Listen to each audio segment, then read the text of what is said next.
अस्सलाम वालेकुम। उम्मीद है आप सब लोग खैरियत से होंगे। आज हम इस वीडियो में डिस्कस करने वाले हैं जेंडर गैप इंडेक्स।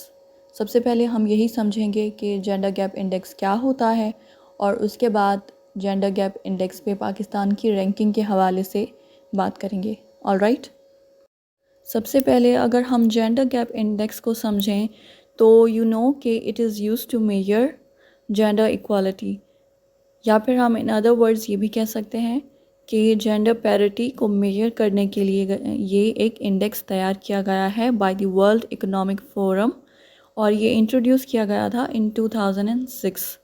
ऑलराइट, और तब से लेकर अब तक हर साल एक रिपोर्ट शाया की जाती है जिसमें ग्लोबल लेवल पे जेंडर गैप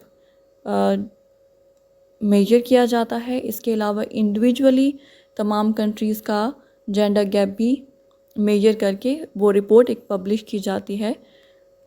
और इस साल भी 2022 की gender gap index report publish की गई, जिसके मुताबिक Pakistan ranks 145 out of total 146 countries, यानी कि Pakistan is the second worst country in terms of gender gap. Gender gap index के बारे में अगर हम मज़ीद बात करें तो इसमें बेसिकली स्कोरिंग की जाती है फ्रॉम 0 to 1, यानी कि 0 से लेकर 1 तक स्कोरिंग की जाती है, जिसमें जितनी वैल्यू 1 के करीब होगी यानी उतना ज़्यादा जेंडर गैप क्लोज्ड है, और जो कि एक अच्छी बात है। और अगर जितना ही जितना ही स्कोर कंट्री का 0 के करीब होगा यानी 1 से दूर होगा, तो दैट मीन्स कि उतना ही वाइडन्ड है जेंडर गैप उस कंट्री का, जो कि एक बुरी बात है ऑब्वियसली। जैसा कि यहाँ पर आप देख सकते हैं कि आइसलैंड का जो स्कोर है that is very close to 1, और यू नो कि Iceland tops this gender gap index this year.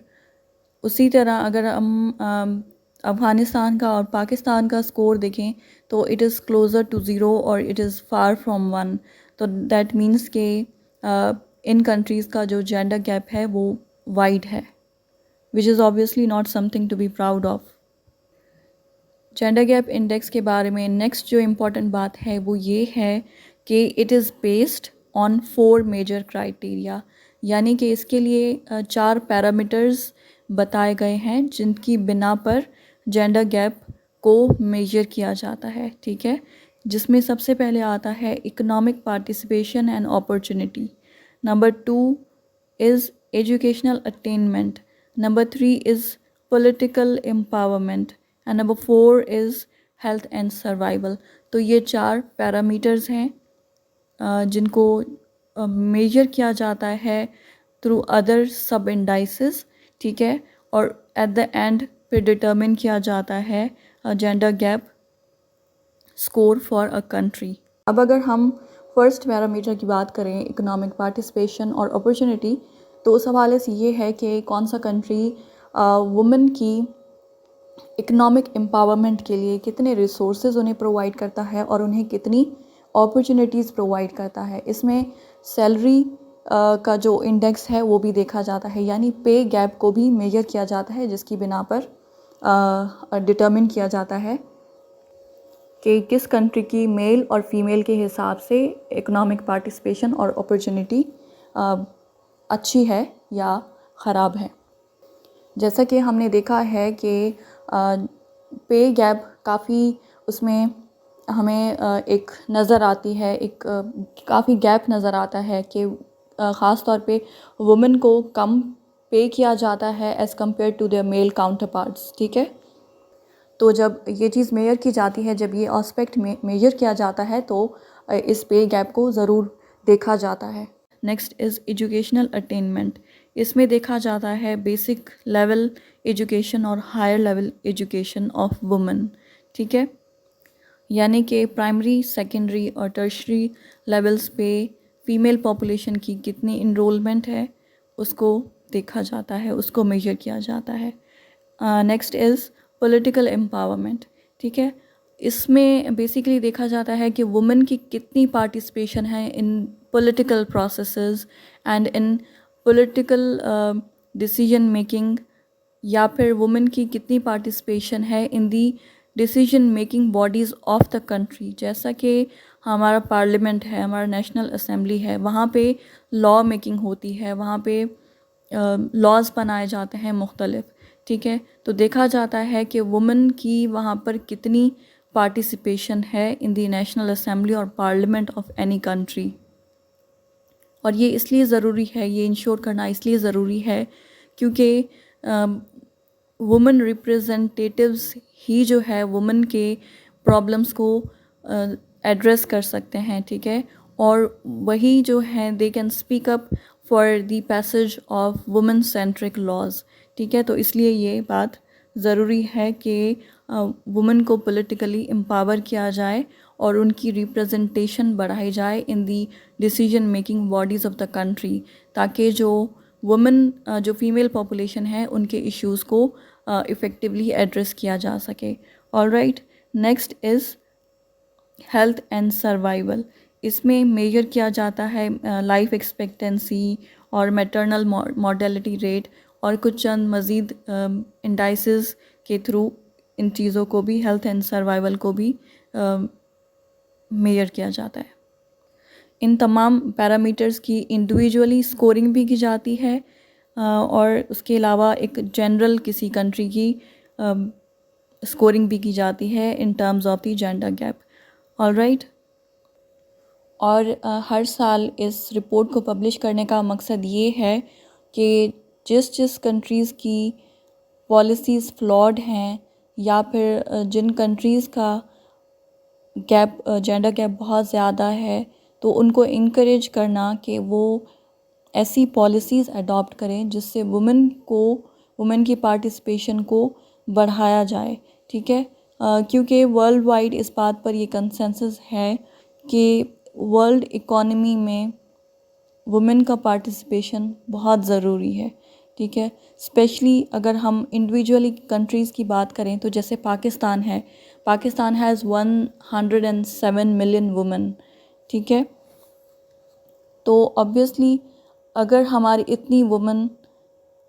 इतनी फ़ीमेल पॉपुलेशन अगर हमारी इकोनॉमी में कंट्रीब्यूट करती है तो कि किस हद तक हमारी इकोनॉमी, हमारा जीडीपी इम्प्रूव हो सकता है। So that's why we need to involve more and more women in economic activity, जिसके लिए हमें उनको एक्सेस, एजुकेशन पे एक्सेस देना ज़रूरी है और उनके लिए इकोनॉमिक अपॉर्चुनिटीज़ प्रोवाइड करने की ज़रूरत है और ऑब्वियसली पॉलिटिकल पार्टिसिपेशन भी उनकी बढ़ाने की ज़रूरत है। चलिए अब जेंडर गैप इंडेक्स के हवाले से हम पाकिस्तान स्पेसिफिक बात कर लेते हैं। तो इस साल आप जानते हैं कि 2022 के रिपोर्ट के मुताबिक Pakistan ranks 145th out of total 146 countries. That means कि there is a long way for Pakistan to go in order to attain gender parity. Alright, अगर हम इसे लास्ट ईयर से कंपेयर करें तो Pakistan ranked 153 out of total 156 countries.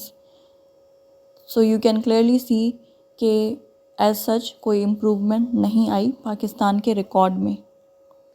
अगर हम मज़ीद डेटा को देखें तो देयर इज़ मेंशन्ड कि पाकिस्तान का जो जेंडर गैप इंडेक्स है वो क्लोज़ हुआ है एट 56.4% और पाकिस्तान का स्कोर है 0.564 विच इज़ ऑब्वियसली फार फ्रॉम 1। तो दैट मीन्स कि पाकिस्तान की इस हवाले से परफॉर्मेंस पुअर रही है और बहुत इम्प्रूवमेंट की ज़रूरत है in order to attain gender parity. तो ये तो पाकिस्तान का जो रैंक है ये तो ग्लोबल लेवल पे है, लेकिन अगर हम रीजन वाइज देखें कि पाकिस्तान साउथ एशिया में लाई करता है और साउथ एशिया में जो 8 कंट्रीज़ हैं उनमें अगर पाकिस्तान की रैंकिंग को देखा जाए तो Pakistan is again second worst performing country. तो साउथ एशिया में 9 कंट्रीज़ हैं जिसमें पाकिस्तान का रैंक 8th है आउट ऑफ 9 कंट्रीज़ और 9th पे अफ़गानिस्तान आता है।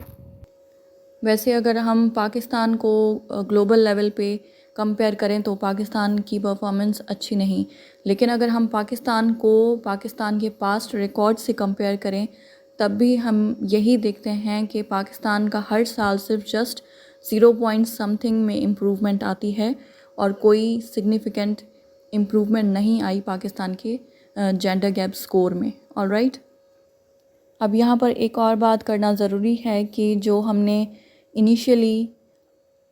4 इंडिकेटर्स डिस्कस किए, अब इंडिविजुअली उनकी भी स्कोरिंग होती है, उन पे भी रैंकिंग होती है, ठीक है। तो अब हम पाकिस्तान की उन इंडिविजुअल पैरामीटर्स पे रैंकिंग देखते हैं। तो सबसे पहले ये है कि Pakistan ranks 145th in terms of economic participation and opportunity parameter. उसके बाद जो एजुकेशनल अटेनमेंट का पैरामीटर है, on that Pakistan ranks 135 out of 146 countries. Next is health and survival के पैरामीटर पे पाकिस्तान का रैंक है 143। नेक्स्ट इज़ पॉलिटिकल एम्पावरमेंट, तो पॉलिटिकल एम्पावरमेंट के पैरामीटर पे पाकिस्तान रैंक्स 95। तो इस पे थोड़ा बहुत there is better ranking, otherwise बाकी पैरामीटर्स पे कोई अच्छी रैंकिंग नहीं है पाकिस्तान की। चलें अब हम जेंडर गैप इंडेक्स पे पाकिस्तान की अपने नेबर्स के साथ जो रैंकिंग है उसको कंपेयर कर लेते हैं। तो सबसे पहले हम इंडिया की रैंकिंग देखते हैं। तो India ranks 135 out of 146 countries और इसका स्कोर है 0.629, जबकि पाकिस्तान का स्कोर था 0.564। तो ये तो फिर एक ग्लोबल लेवल पे इंडिया का रैंक है। लेकिन अगर हम इंडिविजुअल पैरामीटर्स पे देखें तो पॉलिटिकल एम्पावरमेंट पे इंडिया की रैंकिंग है 48th, ऑलराइट, जबकि इकोनॉमिक पार्टिसिपेशन में 143rd रैंकिंग है, एजुकेशनल अटेनमेंट में 107th and health and survival में 146th। ये है इंडिया की रैंकिंग ऑन डिफरेंट पैरामीटर्स और ग्लोबल लेवल पे भी आपने देख ली। नेक्स्ट इज़ बांग्लादेश जो है उसका जो ग्लोबल लेवल पे जो गैप इंडेक्स है वो उसकी ranking compare to the other South Asian countries वो बेस्ट है, यानी कि उसको कहा गया है कि in South Asia it is the best country for women.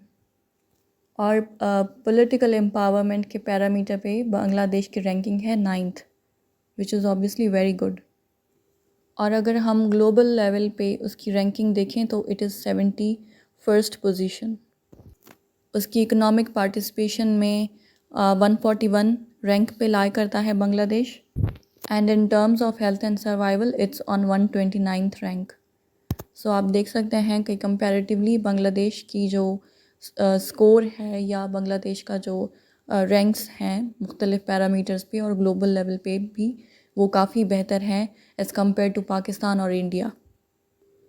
अब अगर हम श्रीलंका की बात करें तो श्रीलंका की रैंकिंग भी कुछ पैरामीटर्स पे बेहतरीन है, जैसा कि आप देख सकते हैं कि हेल्थ एंड सर्वाइवल के पैरामीटर पे श्रीलंका का रैंक है 1st।